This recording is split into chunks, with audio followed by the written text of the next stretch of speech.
Oh, my name is Lupe Romero, and I'm fighting pancreatic cancer for the second time. I'm a 4-year survivor. But my journey began on February 11th of 2012, exactly a month after I turned 50. I hadn't been feeling well for several months, but since I work in a hospital, I just thought it was my 5th round of the flu. I experienced severe low back pain, which I attributed to many years of running marathons. I had run 10 marathons. I experienced itchiness all over my body and dark brown urination, which I thought was due to food poisoning. But when it felt like someone had punched me in my kidneys, I decided to see my family doctor. She did a physical exam, ordered some lab work, and the lab work came back abnormal. I was admitted to the hospital, a community hospital where I work, with a diagnosis of gallstones. I had an ERCP, and then I was scheduled for an ERCP the next day to have the gallstones removed. The next morning, the admitting doctor came into my room, and he explained the procedure. In the interim, I had had a CT scan. As he was explaining the procedure, he pulled up my CT scan, and then he said, "Uh-oh." And I said, "What do you mean, uh-oh?" He said, "You have a mass on the head of your pancreas." I knew this was not good, so I immediately called my family. They all rushed to my side. After the doctor left my room, and before my family came to be with me, I let things sink in, and then I posted on Facebook a prayer that I keep on my desk. Look back and thank God. Look forward and trust God. Look around and serve God. Look within and find God. The next day I had the ERCP. After the procedure, my husband and my 3 boys were pulled into a room and were given the news that I did not have a gallstone, but I had pancreatic cancer. They were also given the facts about this horrible cancer. And they were also told that I most likely had 6 months to a year to live. They were devastated. The next day, a surgeon came into my room, and he said that he had great news. He said that given the circumstances of my tumor, I was a great candidate for the Whipple procedure. We were given a 90% chance that this tumor would be removed. My whole family was very excited. My husband and I were concerned about the 10%, so we didn't want to get too excited. When I went in for the Whipple procedure, 3 days after initial diagnosis, it was supposed to be a 9 to 12 hour surgery, but the surgery terminated within a few hours. At which time again, my husband and my boys were pulled into a small room. The surgeon said that he was very sorry, but that the cancer had attached itself to the mesenteric vein.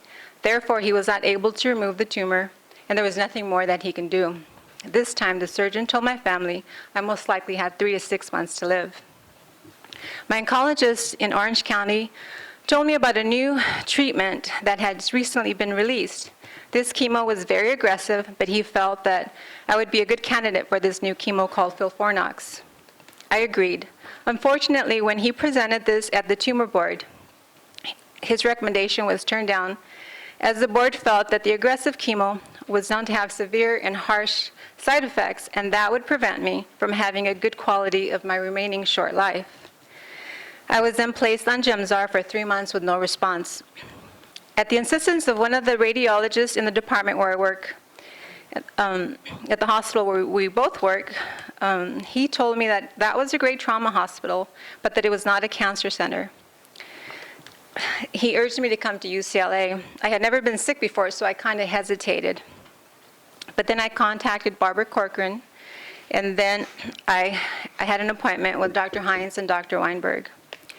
They both seemed bold and self-confident, and I immediately knew that I had made the right choice and I was in good hands. After several months of Filfornox, the tumor shrunk significantly. It shrunk away from the vein. I then had a successful Whipple procedure performed by Dr. Hines on January 29th of 2013. My experience at UCLA compared to the trauma hospital where I work at, it was like apples and oranges. I compare my journey to my marathons. I compare my journey to my marathon. So my brother had this very special medal made for me. It's the purple ribbon for pancreatic, and then V for victory, and on the back it's got the date of my surgery. The day I had my staples removed, Dr. Hines put this medal over my head, and that's a day I will never forget. Very special. It's a day to remember. I made the choice to stay strong physically, mentally, and spiritually. Since the day I was diagnosed, I have never felt sorry for myself, and I have never asked why me. Instead, I ask, what do you want me to do with this? 6 weeks after my successful football, I jogged the last mile of the Los Angeles Marathon with Julie Weiss. She was doing 52 marathons in 52 weeks to bring awareness to pancreatic cancer. I then slipped back into my life. I completed 2 half marathons, a full marathon, which was my 11th marathon, LA Marathon, and I also went skydiving for the 4th time. The first time I went skydiving was the year I was diagnosed and in the middle of my Philfornox treatments. I was cancer-free for a year and 4 months, but in May of 2014, I was given the news that I had a recurrence. But this time the tumor was considered inoperable as it now involved 3 vessels, including the mesenteric artery. My husband was with me at the time, and he was devastated, as was my family after we told him. My husband had also been sick from a different illness. He stayed strong for me through the fight, but the news of this reoccurrence was too much for him. He died 2 months after we were given the news of the reoccurrence. I was placed back on Philfornox and was told this chemotherapy would buy me some time. My oncologist in Orange County says that most people can tolerate 6 to 12 of these treatments. I did a total of 24. Before developing an allergy or an intolerance. The first time around, I originally tolerated this chemo fairly well. The day after chemo, I'd do a 3 to 4 mile walk, and then the rest of the week I would do 4 to 6 miles of hiking and walking. Even when I was hooked to my pump. I also continued to work full time. But the second time around, this experience was totally different. The chemo knocked me off my feet. I was unable to eat or drink anything for 3 to 5 days. And it would take me up to 14 days to get back to normal. But the good news is that after several months of this Philfornox, my tumor has gone dormant. I have not been on chemo for about a year. I had a CT scan a few weeks ago, and now there are 2 new areas of concern. But there isn't anything I can do at this moment. I can't worry about that. With my skydiving, what I've learned from my skydiving and my marathon running is that with my marathon running, I take, when I was like at mile 3, I couldn't think of the 26th mile because that would exhaust me and I would give up. So what I do is I would just take 1 mile at a time, 1 step at a time. With my skydiving, what I learned is that I don't know how to put a parachute together. So I trust the tandem instructor to put the parachute together, and I trust him to get us up in the air. And then what I do is then I keep myself calm, I do my part, and then I jump, I let go, and I let God. And that's what I do with my surgeons and my doctors. I don't know anything about treating cancer, but I trust them. And so I'll let go, and I'll let them. My body has taken a toll. I have a very bad chemo brain. That's why I had to write this down. And I'm constantly developing new normals.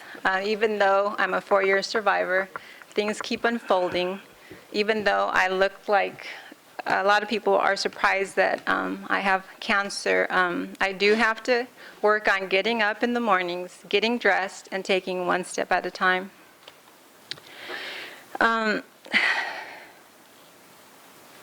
I am so grateful to Dr. Hines, and I just wanted to say thank you because Dr. Hines has given me these extra years to make new memories, to enjoy my life, to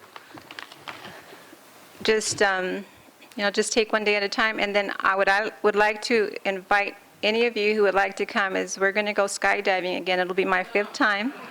So we would really like to have some survivors and some faculty and anybody that would like to come and join us.